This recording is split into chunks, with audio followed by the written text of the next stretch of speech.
పశ్చిమ గోదావరి జిల్లాలోని మల్లవరం గ్రామస్తుల ఆత్మీయ సమావేశం హైదరాబాద్ కుకట్పల్లిలోని హౌసింగ్ బోర్డ్ కాలనీ కమ్యూనిటీ హాల్లో ఘనంగా జరిగింది. మల్లవరం గ్రామానికి చెందిన సుమారు 300 మంది హైదరాబాద్లో స్థిర నివాసం ఏర్పాటు చేసుకున్నారు.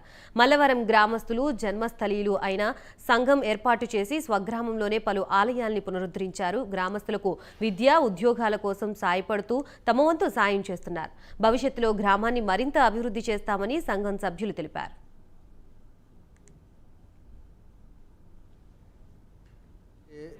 హైదరాబాద్ సెటిల్ అయిన వాళ్ళు వేరియస్ రంగాల్లో ఇక్కడ స్థిరపడ్డారు. ఎడ్యుకేషన్ కానీ, ఇండస్ట్రీ కానీ, అకౌంట్స్ లైక్ దట్ వేరియస్ డిపార్ట్మెంట్స్లో ఇక్కడికి మైగ్రేట్ అయ్యి ఇక్కడ సెటిల్ అయ్యి ఇక్కడ చేశారు. సో మేమందరం కూడా ఎవ్రీ ఇయర్ కలవాలని ఒక బలమైన కాంక్షతో ఇది స్టార్ట్ చేసాం. ఇంతకుముందు కూడా జరిగింది, ఇప్పుడు మధ్యలో బ్రేక్ వచ్చింది. ఇక్కడి నుంచి కూడా మేము కంటిన్యూ చేస్తాం. సో బేసిక్గా దీని ఉద్దేశం ఏంటంటే అందరూ మీట్ అవ్వడం, ఒకరికొకళ్ళు ఆప్యాయత పంచుకోవడం, విజ్ఞానాన్ని పంచుకోవడం, అట్లానే ఇంకా ముందుకి ఎట్లా వెళ్ళాలన్నది మనం ప్లాన్ చేసుకుంటాం అన్నమాట.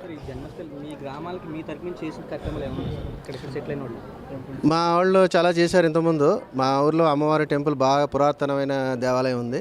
ఆ దేవాలయం పునరుద్ధరణ అంతా మేజర్గా కంట్రిబ్యూట్ చేసిన వాళ్ళు ఈ సంఘం తరఫున చేశారు ఇంతకుముందు.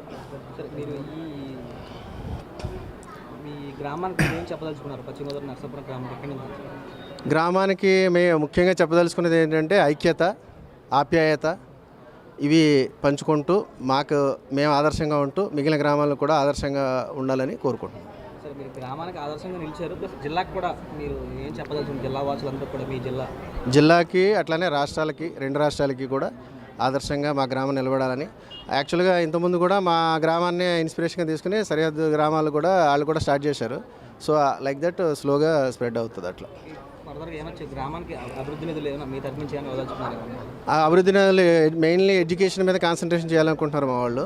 స్కూల్స్ కానీ, స్కూల్స్లో మౌలిక సదుపాయాలకి ఏదైనా కావాల్సినవి చేయాలన్నది ఆలోచన.